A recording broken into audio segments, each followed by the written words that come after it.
What's going on, guys? Welcome to this episode of Real G, Real Talk.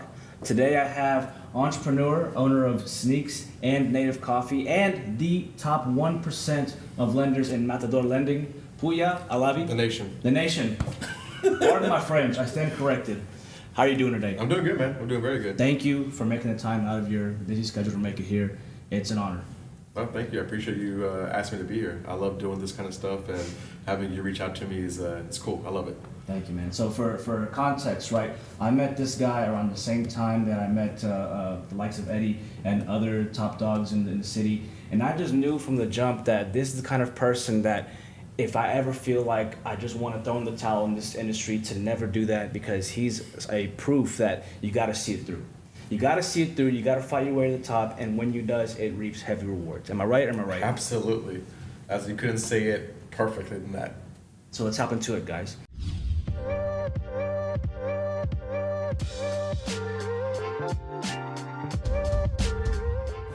So, Pouya, I know you wear a lot of hats, right? Lender, entrepreneur, soon-to-be dad, right? When someone asks you what you really do, how do you answer? Oh, that's a great question. I would say dot connector. I love to, I have a pretty large network, and this is just outside of just the lending world, outside of hospitality, just growing up, having a lot of friends, talking to the who's who, and just, trying to broaden my social network, right? Because you never know, when that might come in handy. And so that's really helped my lending career. But also it's, kind of got me to hospitality and just making sure everyone is taken care of, if that makes sense. Yes. Whether you're at my coffee shop, at the bar, whether it comes to lending, whether it comes to, hey, I have this problem, do you know anyone or can you help me out? A lot of people come to me for that, and I see it as a sign of respect too, you know what I mean? Like I love to help out to where I'm like, all right, I can't do this or I don't know this, but let me connect you to this one person who is in this field. They might not know, but at least they can help you out. Does that make sense? And just having that in my back pocket has helped me a lot, because again, the more you help, one, without even trying to reap any benefits, it comes tenfold. I really like the way you put it, dot connector. You're probably the first person when I first say it like that, but it does make sense, right? You see a problem, right? Even if you don't have the answer, you have the means to connect the dots. Correct. I love that. And I don't know, call me crazy or whatever, but even if I don't have that person or whoever I can connect to, I'll be like, oh, that's an interesting problem that I haven't heard before, whatever. Let me do some research myself and see if I can find any solutions for you real quick. Does that, you know what I mean? Right. Do, whatever avenues I can do, and just pick people's brains and be like, hey, listen, a friend or somebody reached out, hoping for an answer. Let me see if I can help them out. If it's not directly giving, whatever opinion I have, if that helps anything, You have the experience though, so they're like you said, it's an honor to just even be in that position in the first place. Now let's take it back a little bit, right? So before the titles and the awards, what did life look like for you growing up? Man, so I'm 38 right now, and I've done a lot. Growing up, it was, I would say, hustling, working, daydreaming, socializing, and all that played a key role into who I am today and how I move. The reason why I say that is growing up in A-Leaf, you had to hustle your way to make it, you know what I mean? Nothing was really given to you.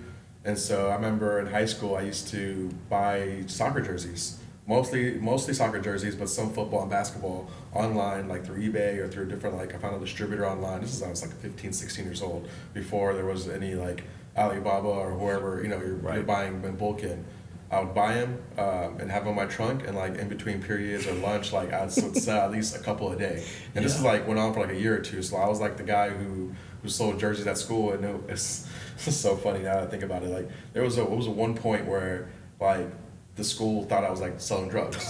They literally had dogs on my car and hey, open your car, because everyone's why do you have cash, and what, all that stuff. Yeah, I'm you can open my car. It's just jerseys. They went to my locker. It's jerseys. No, dude, this is literally, I just buy stuff and just flip it, And so having that mentality of doing that, I got really good at it. And that's when I went to school. my college, sorry, University of Houston, like I was like, all right, let me see what I want to do. I want to do business. And I started looking at different degrees, and I'm like, supply chain management. Like, what is that? Procurement. It's like, oh, that's literally what I'm doing. You know, what I've been doing for a while. Like finding suppliers, you know, negotiating a price, and then selling it for a profit. And so I did that for a few years. And then while I was doing school, and where the work income is, going to school, I was working for a what is it called? Promotional manufacturing company. Nice. Back when Livestrong and all those wristbands and stuff was popping, and like we were doing all these like stamps and not stamps, sorry, like buttons and lanyards and all Stickers. that. Stickers, sorry, yeah. I was working for one of the biggest companies, imprint.com, and again, and I don't know if you, I'm sure it's, you know, if you go online, you'll see all their stuff. So I was, again, with them, finding all the different suppliers and products that we can sell, and doing that while going to school. And then at night, I had a restaurant job at a high-end Italian restaurant steakhouse. So literally, I'm doing that, Nice. going at night. So just working, you know, making money to use that money to buy other stuff on the side and flipping it, and just having that mentality of, you know, when you're 22, 25 years old and doing that, it's got a long way to where all this other stuff is pretty easy. And that's where the daydreaming comes in, because I wanted to have my businesses and, you know, goals and aspirations, travel and do all that stuff. So it takes a lot of work. I see and it, hard man. work, man. I see it. Yeah, Decades in the making. What would you attribute to that characteristic? Was it a family member, or perhaps some influence growing up? Are you a mind reader? My dad did that, and I don't think it was. I think it was just like natural, like as far as like how I pick it up. I don't think it was like something he like told us to do or anything like that. But I just saw him growing up, like working. He was worked for TxDOT, an engineer. He designed highways and bridges, so he was very well up. And then I remember like when I was in high school, he got promoted to the supervisor of the whole like department. Nice. And so he was like third or fourth in charge. But then also like having that role and doing all that, and you know, in charge of like $200 million like freeway expansion, stuff like that. He also had like a side business, which was like surveying. And again, I didn't really know what surveying was until I got into mortgage lending. I was like, oh, that's what my dad does when you get a survey, right? Right. So he did surveys and flood elevations on the weekend. So you're doing a normal 9 to 5 job, stressful, doing all that stuff. And on the weekends, he had a surveying and flood elevation type of stuff where like, you know, he would do that for, and he was a one-man team. Like he had other people that would kind of help him, but growing up, his sons, me and my brother, would go work on the weekends. He'd be like, here's $50. Here's your like, you know, play money or whatever it is. Come for 2 hours and help, you know, hold the rod and measure and this stuff. And that's what we do sometimes after school on the weekdays. And so seeing that, it looked normal to me to have that mentality and that lifestyle. That lifestyle. So I just thought, hey, that's what you're supposed to do. You know, you're supposed to work all the time, you know, try to provide and try to be the best you can. So I'm pretty sure that's where I subconsciously picked it up, and why I have it in me. I mean, it's very, very fair to say the apple does not fall far from the tree. Yeah. Am I right? Yeah, very, yeah. That's priceless. That really is. Yeah. Now, what's a good morning routine or small habit that I wouldn't say you rely on, but helps you out in your day-to-day of keeping all these plates spinning around? I think that first morning walk with my dog, shout out Pluto, is what it is, because we'll go like 4 or 5 blocks around, a good like 15, maybe 20 minutes, and it's just, that's my time to get my thoughts going, I guess. Like, again, I have my calendar and I have all that stuff, but it's like the in-between of what I want to do.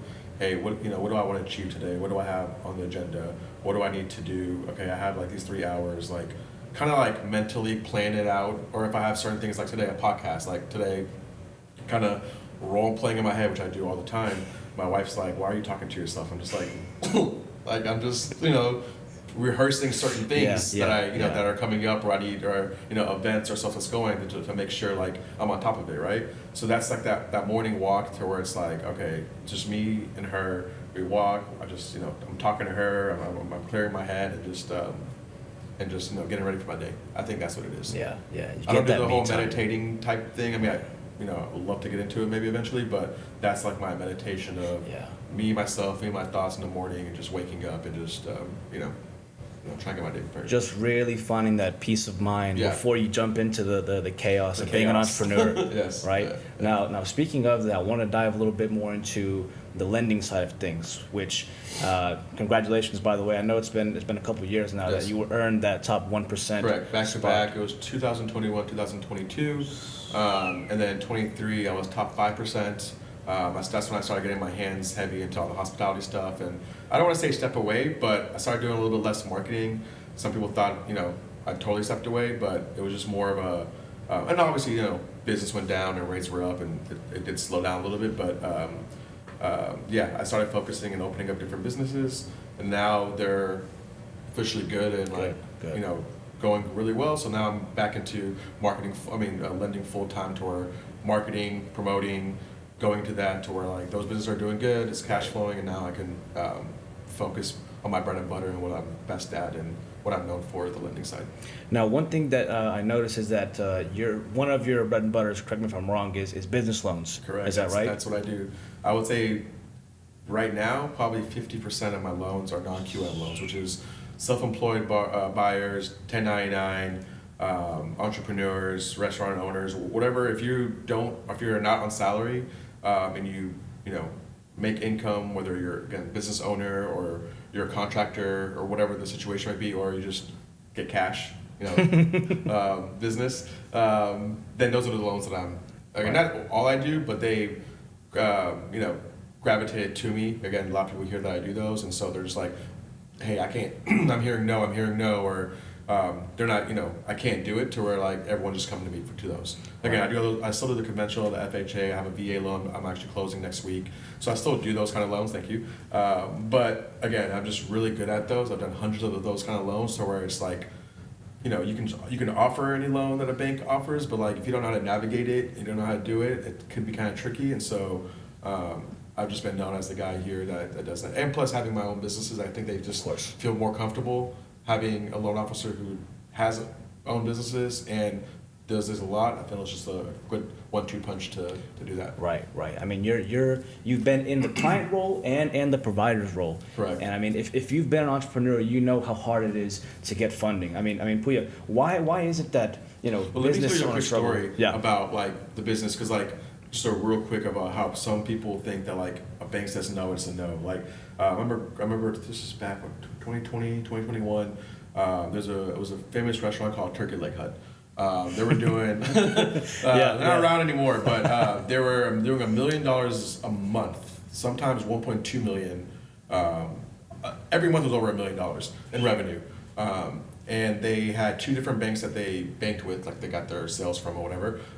Both of them said no to getting a loan. I don't even know how much they asked for. They probably weren't even asking for much. They're like, hey, without giving us tax returns, without having financials, without your accountant giving you P&L, whatever it is, like we need all this stack of papers to give you a loan. And so their realtor reached out to me. He's actually a friend of mine.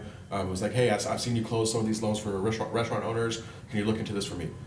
I got the bank statements within like 2 days, got them pre-approved for like 1.5 million, 10% down payment. Oof. Like they were stunned. Yeah. So like that kind of like helped me, flow into getting more of these like owners. Nice. And it's like, a lot of these banks, they have like a box of what they can do, and they're like, hey, we need this, and it's not like common sense underwriting is what I call it, where it's like, all right, this business or company is making $1 million a month, their mortgage payment's gonna be like $10K a month. Like you don't think they're gonna pay for that? You know what I mean? Like it's kind of common sense, right? But again, they don't fall in that box that a lot of these corporate banks and retail banks fall into, and so there are certain banks out there that specialize only in these loans, and that's all they want. I see. So that's it's a really tight box that they have on that side of things, and that's your opportunity to sort of open the airways and let them breathe a little bit into these new resources. And that helped them out too. Like by doing that, they were able to get a home next to their business. Nice. Which made their business even go even more. And then the year after that, we got a 10-acre land for them, so they built a house there. So and that opened up the book to like a bunch of other people in Houston that heard and was like, oh wait, you got a loan for them? Right. Can you get a loan for me? And I looked into it like, yeah, yes, and it just went crazy from these people saying, I had no idea I can get a loan as a business owner. I thought I had to file taxes, or I thought I had to claim hundreds of thousands of dollars on my taxes to get a loan, and I could just be like, you can literally not claim anything. They don't even ask for tax. They don't even ask for it. Right. They don't. We don't need it. So you can literally not file for like 10 years and like I don't want to say don't file taxes, but like if they don't ask for it, then you do what you want to do. There's different requirements Correct. amongst different it's providers. Just 12 months of bank statements. They underwrite based on the revenue coming into the bank statements. So there you go. You can imagine how easy it could be for, even if you're not profitable, how much if you're having money come into your account, what the bank looks at. Right. Now, you've worked with a lot of business owners. What are some misconceptions that you come across often that they would say that, oh, well, nobody told me this or something like that? It's the main one is the tax returns. Every time I have a question, it's like, hey, well, I only have this much of my tax returns. How much, how much do I need to file for next year or this or that? And I'm just like, hey, to be honest, let's just not even talk about that because, well, first off, let me see your last tax returns. If they haven't filed a high enough number, then there's no point in filing another one because you usually need 2 years of tax returns. Yes. If your business has been open for at least 5 years or more, most of the time you can only do one. But even that one, let's just say, for example, a $500,000 house, your payment's probably going to be about $3,000 a month. Let's say if you have zero debt, which almost no one does, but let's say you have zero debt, everything's paid off, nothing. You would need to make about 6 to 7K a month on your taxes. So that's about $75K showing on your taxes, okay?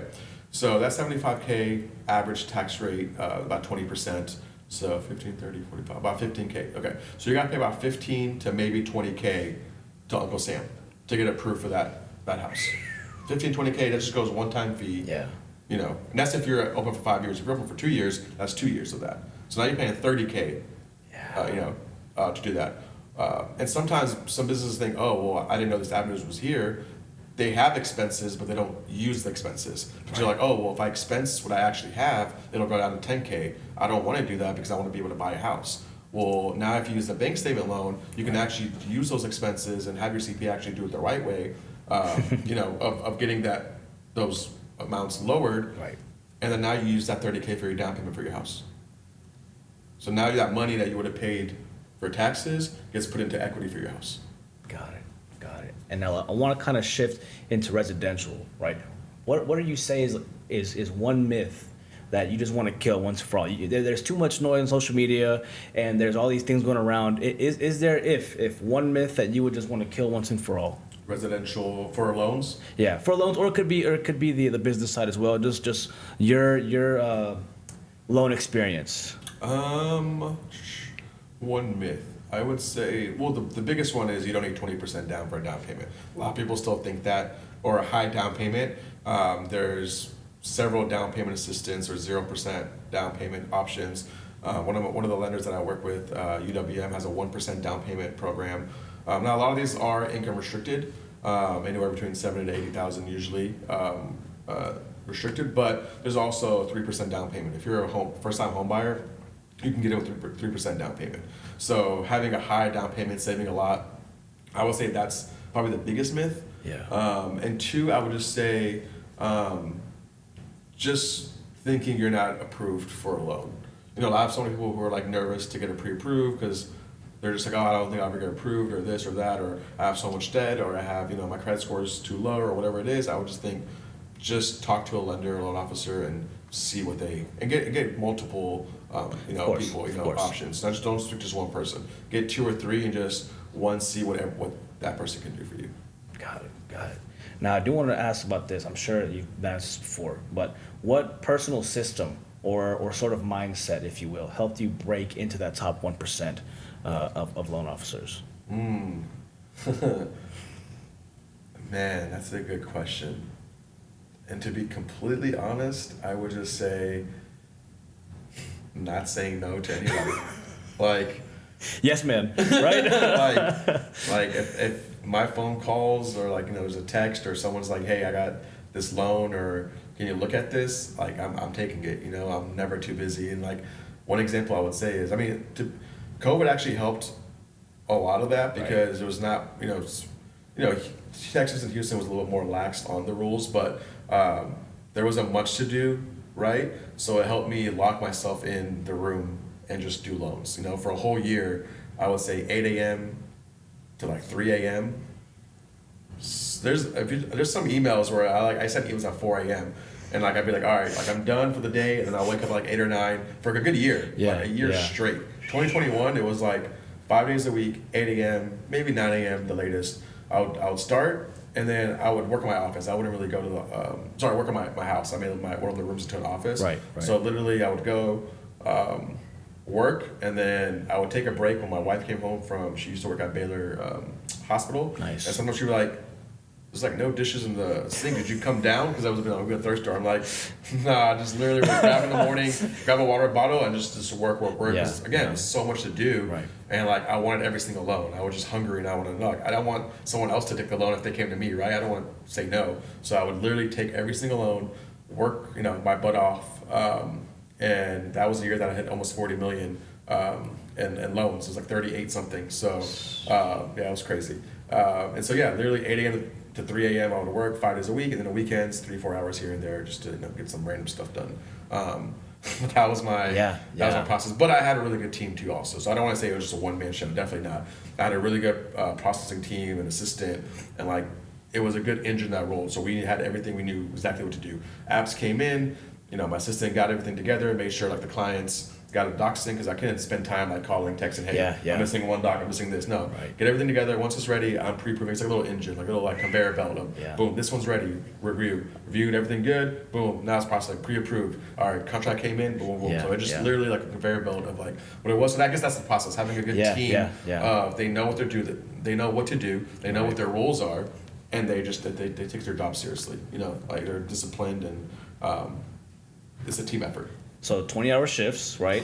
Assembly line with that's not healthy, with but 18. yes. I'm saying just for that period of time, that right? period of time, yes. The A-team assembly line, and then watching Yes Man, that'll get you maybe halfway to him, because he's a hustler. You cannot hustle a hustler, right? Then you might have a chance. Yeah, but I'm telling you, I guess that was a perfect storm of like, not much to do, not much to go out and stuff. So it was just like, all right, everyone's at home watching Netflix, chilling.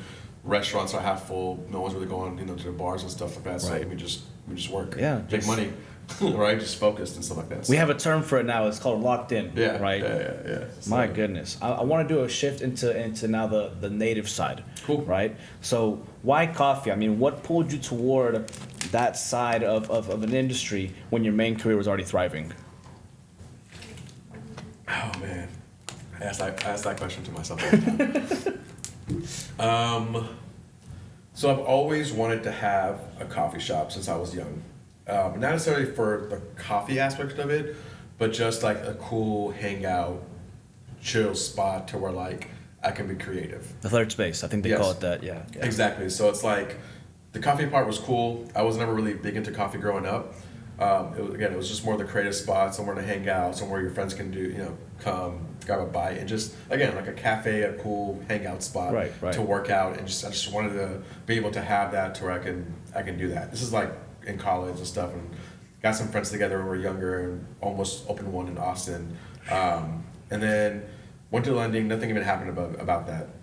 And the reason we got to Native is my brother was big into coffee. He was at UT, about to go to med school, but then decided to go to film school instead. And while he was doing that, he was working at different coffee shops and stuff. And I was like, oh, this is a perfect opportunity to see if he's down to team up and have like a family business. And at that time, my mom, she was a hairstylist for like 25 years. Nice. And she used to have her own shop before we were younger, sold it when my sister was born. My younger sister was born.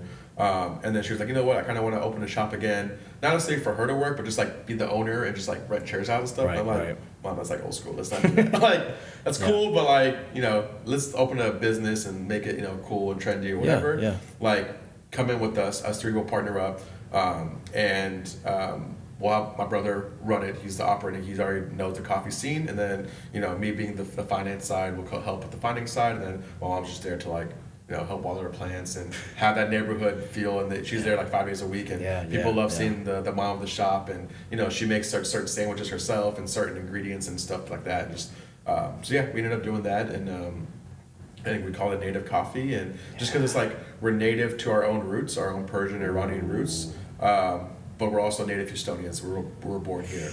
So it's kind of like a play on words where it's like we're native coffee. I love that. That's why we have a mixture of things. We have a couple little Persian breakfast options and lunch options and some desserts, but most of it is all like Houston based, and like our coffee is roasted from Houston. It has to be it's locally roasted with someone who only supplies to here locally. All our sandwiches are locally, the ingredients are from here. So everything's like from here in town, or Texas at least. Right.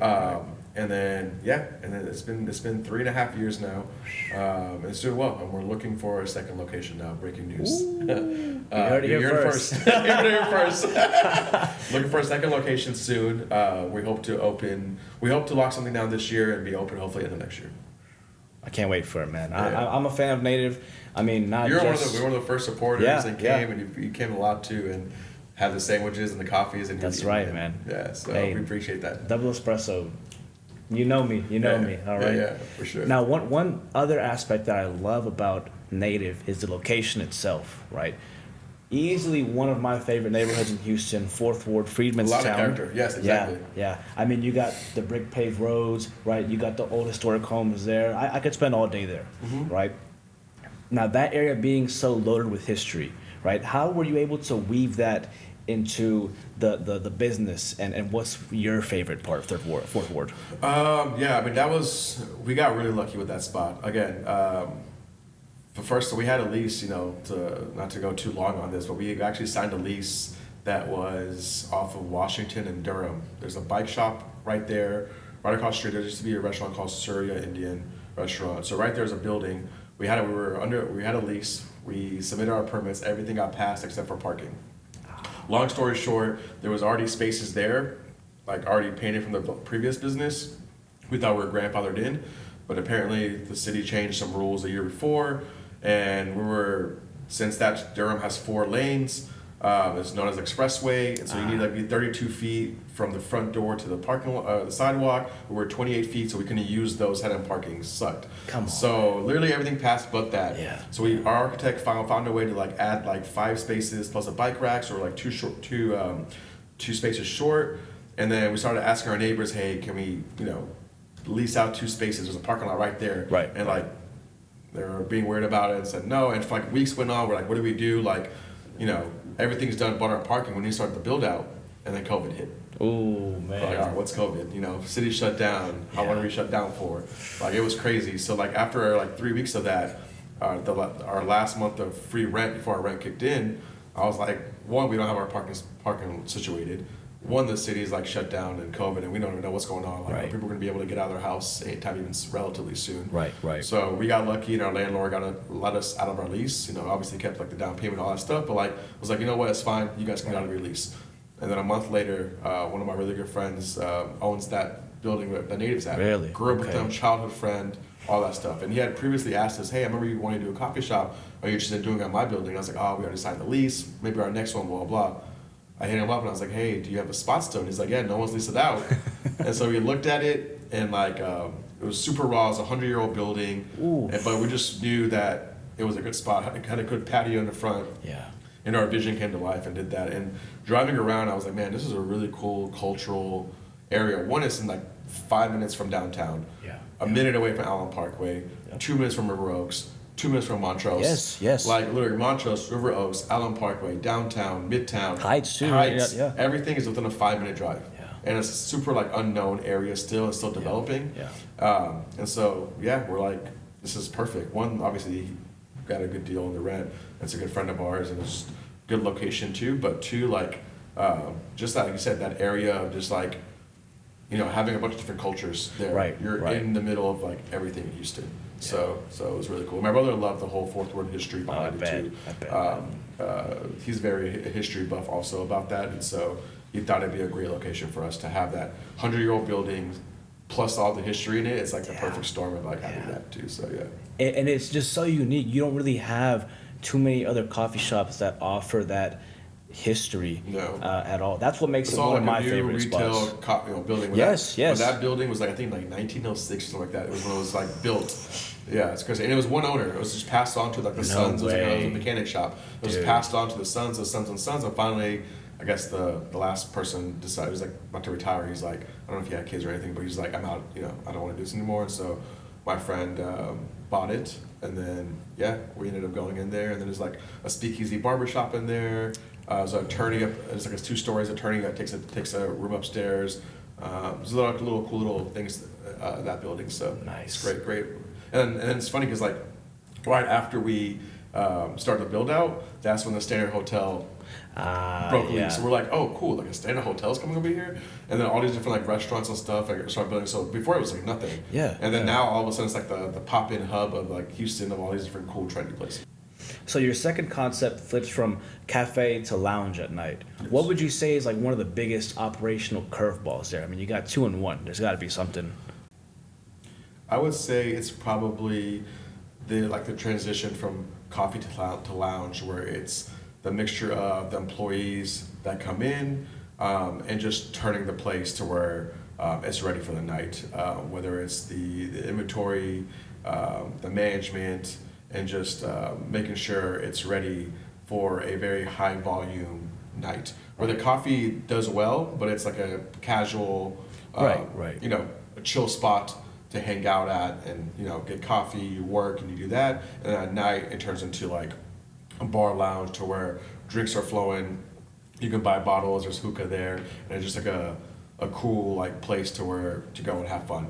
Right. I would say just that transition of would you say low maintenance to yes, higher maintenance? Correct. Yeah. Because you said casual. I'm like, okay, so it can't really be too much. But with the drinks, usually we have like 1 or 2 employees during the daytime, you know, making coffee or doing that, and all of a sudden at night it's like 30 employees. So, yeah. 30, oh my Between God. the waitresses and the bartenders and the bar backs and the management staff and our security, at least 25. Yeah.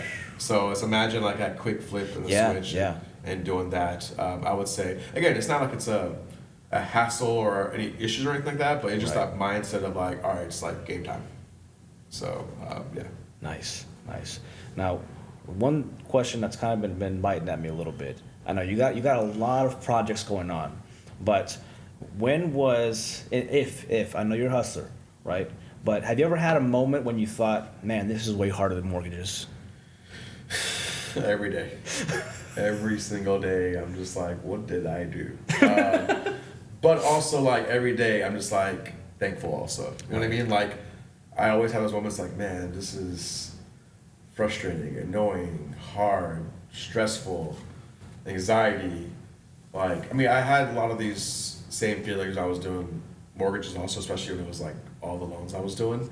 But I've never had to be in charge and be responsible for the employees. The employees part is what's, like, you know, I have probably altogether 40, just under 50 employees, you know, that work at all the spots, right? And it's like making sure that everything is good so that they can provide for their families.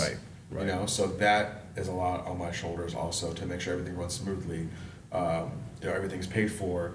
You know, we have good marketing, we have good nights, you know, to where we have good business. And so a lot of that at different times, it's like, all right, do this, do that, do that. Again, I have great managers and great partners and people that play that role. But again, sometimes the decision making comes to me and the responsibility comes to me to like think on the fly or to, hey, we have this issue, this problem, we need to be solved. And so like, I'm just like, man, it's a lot more, you know. It's like another layer of responsibility because they have their own life. Correct. Yeah. And so like, our liquor, you know, didn't get delivered today. You know, this happened one time. They missed it, and so like, all right, so now what do we do? All right, well, hey, we got to go to Specs and, you know, pick up like 100 bottles and stuff in the truck. You know, me and my partners and like, you know, our manager took our cars because like our distributor couldn't deliver in time or whatever, so we had to go. You know, through the wholesale channel, Specs or another distributor. Right. But it's like the delivery part's cut off, so now it's like taking cars. You know, like that's one example. Like little things like that to where it's like, all right, cool. Like, you know, I was at home ready to call a night, but like, all right, I guess I'm going to Specs tonight to help out. You know what I mean? It's like little things like that where will pop up and stuff like that. But overall, it's been great because getting to see it blossom to what it is. And the whole branding and that aspect of it is pretty cool. And then, again, just seeing random celebrities and people coming. Like Travis Scott's came twice. Like, not without, like... Straight up! Like, without us, like paying or asking. You just decided to come hang out. That's major. Which is, you know, crazy. Bunch of athletes around town, you know, football players, basketball players will come in and stop by and do that. So just like having a spot like that where it's a cool hangout spot is just, Yeah. it's on, Dude. it's, I didn't know that about Travis Scott. That's pretty we don't fire. really tell anyone. And we didn't take any pictures. He asked us not to, and he sat in the corner with the lights off and his bodyguard in front of him. And the thing is, like, the people who were there didn't even know he was there because he was just like, hey, I want to come. He came with like 2-3 friends, sat in the corner, bought a bottle, and the security was there. We were just vibing. I think he knew the DJ that was playing that night. Nice. Got invited that way, but just wanted to come hang out. So I'm like, all right, cool. Hell yeah. Well, what do you need? right. It's like everything he needs. Yeah. right. That's awesome, man. But yeah, so I mean, again, you're gonna have problems and stuff like that. Sometimes I'm just like, man, what did I get myself into? I got this coffee shop, I got this bar, I got this other coffee shop. Luckily, Native is ran amazingly by my brother. He does all the operation stuff, so I'm not too involved in the operations on that side. It's more the sneak side. Right. But again, now it's doing good, and I still like to be hands-on. I still like to see what's going on. I'm not one of those that just chills and does whatever. Right. I'm there like 4 days a week, 5 days a week.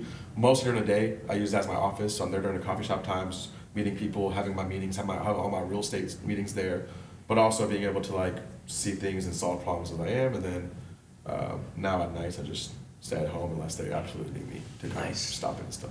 Nice, dude. That's priceless. Right there. We want to open a new location. We're thinking Austin. We want to take it to a different city. This concept is pretty cool. The whole sneakerhead coffee shop, speakeasy lounge. Like we didn't think it'd be such a big hit this early on. Right. But it's been doing pretty good, and people have told us, they love the concept when they come in. Something fresh and different that they've never seen. We have it's pretty much like a coffee shop art gallery during the day. That's right. Because we have local artists put up all their artwork. So we have that during the day, very chill, cool vibes, a lot of space to do your work and meetings, stuff like that. And then at night, like, turns up. We weren't trying to make it that way, but it just naturally happened, and we're like, all right.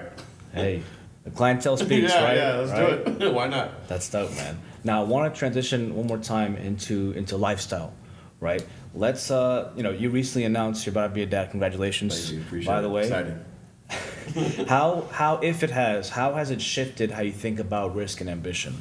Man, I am a crazy risk taker. Not the best, trust me. Whether it's, I've always been like all in everything I do. And being a father, I think, is going to have me take a step back and be more conservative, a little bit more, obviously, definitely more. And make sure that there's always something good that comes out of whatever I do, and just make sure the results are as best as possible, right? I mean, you can't predict anything, but before, my mindset was, I'm gonna do it. I don't care. I'll figure out how to do it. If it doesn't work out, I'll take the punches. I'll take the loss. I have other stuff going on that'll supplement that, or I can just bounce back and figure my way out. I'll be down for a month or two, but it's not a big deal. Like I'll be back. Now, it's like, all right. I mean, yes, I've been married and have an amazing supporting wife, but now it's like got a baby on the way too. So it's like I can't let her down also. So now it's just like, all right, now I gotta really be strategic with what I do and where my money goes and what I invest in, instead of saying, oh, that sounds cool, I'm down, or whatever it is, or let me try to make it work. As long as I can at least make it work, I will try to do that or do that. But now it's like, okay, let's see what's actually working and what's not working, and double down on that. Right. And then invest, carefully. Of course. Still gonna take my risks and stuff, but I'm not gonna be like, oh, this sounds good. Just throw money at it and see what happens. Just off the sound of it, it's a good idea. Yeah, right? So sometimes that's what I do. Sometimes you just like don't know until you try it. Of course. And again, growing up, it's like a roller coaster ride, man. You have some ups and you have some downs, but the advice I always tell people is it'll pass. You know what I mean? Like, you'll be down, but it'll pass. This too shall pass. Right? Yeah. That's right, man. Yeah. That's beautiful. Yeah. So like, don't beat yourself up on it, because there's a lot of good you can do too. There's a lot of wins you can make too. So absolutely, count your losses as like a learning experience on now you know what not to do next time, or what you can do different next time. And that way you start getting more wins, and then you know how to win, and how you just repeat that pattern. Right. Right. Beautiful, man. I want to shift into the last segment here. It's gonna be quick fire questions. Oh, okay. Are you ready? Oh, they're stretch a little bit. Get a little water. Usually they're not, but it's okay. That's the point. Can I do a little commercial break? Yeah. We got a little native over here. This is our native coffee, our logo, so I'm always repping that. And this is our Sneaks brand. So everywhere I go, I try to at least, not everywhere I go, but like I try to at least, talk about and show off our branding, because branding is huge in this world. Even our matter of lending, we have a really cool bull and all that stuff. So, try to wear the polos and the shirts and the backpacks and all that stuff to, like, one, show people what it is, and two, have people ask, and that way, more awareness. Exactly. And I've been to both locations, guys. You're missing out if you have not been there yet. So do yourself a favor, bring your lady, bring yourself, bring your computer, get some work done, or turn up a Sneaks, whichever you prefer. Exactly. All right? Are you ready? I'm ready. All right. Go-to coffee order. Flat white, iced flat white, and then I like to add a syrup. If it's ours, either the vanilla cardamom at Native Coffee, or the or just whatever house syrup that we have at Sneaks that I usually tell my baristas, hey, like, Right. make me something whatever you want. But I usually ask iced flat white, just so it's a little short and sweet. I want to try that one next time. Okay. Yeah. A song that gets you in a deal closing mode. What did I miss? Okay. Best Houston neighborhood for a first time home buyer. Cottage Grove. Ooh, 100%. I love Cottage Grove. I'm a little biased because that's where I live, but I would say Cottage Grove. I-10 TC Gesture. It's pretty much Heights, but you have it's a restaurant, a bar right in the neighborhood, a bunch of corner stores, a bunch of things, very quiet, a lot of young professionals, right off I-10, centrally located. It's priced very reasonably. Cottage Grove for sure. There's a huge park in the middle too, where you can take your dogs, a basketball court, it's a playground for kids. I mean, you can't beat it. Great New area. construction. Great area. Yeah. Favorite hidden gem travel spots. Is this like anywhere? Anywhere in the world. Oh, this is quick fire. Let's just go with Greece. Nice. Because I went there recently and I was blown away and amazing. And all the different island hopping, so you can do so much. Okay. And once you get there, it's relatively cheap. Okay, last one. Favorite album of all time. Nothing was the same. Ooh. Sorry, I'm a big Drake guy. That was actually the first CD I ever bought with my own money. Yeah. Really? So I agree with you on that one. All right. Before we close this out, Christian, please carefully hand me that bag without throwing it or breaking anything. We had a problem last time. All right. I wanted to deliver this as a thank you for making it in here. We got CP3 with the pop protector. If you know, you know. Last time I was at Sneak, I saw you had a few. I wanted to add one to the Yes, I'm collection. gonna definitely put it there. Yeah, that's awesome. This is dope. Very cool. Houston, of course, had to be. Yes, I'm gonna go take it today and I'm gonna put it on display. Absolutely. My guy. This is so cool, man. Thank you. Thank you for being here. No, of course. Where can people connect with you on social media? My social media is Pouya.Alavi _. That's POUYA _ALAVI _. That's my Instagram. I would say that's the best for me. Send me a message, follow me. Love to connect with everyone here. And then our Instagram for our businesses is Native Coffee. There's Sneaks HTX. And then there is Matador Lending. So those three, if you just search it up there, you can find it. But yeah, Pouya Alavi on Instagram. Can't miss it. Hell yeah. Thank you again, Pouya, for coming out today. Guys, tune in to next week's episode, and we'll see you soon. Thanks, guys. Appreciate it.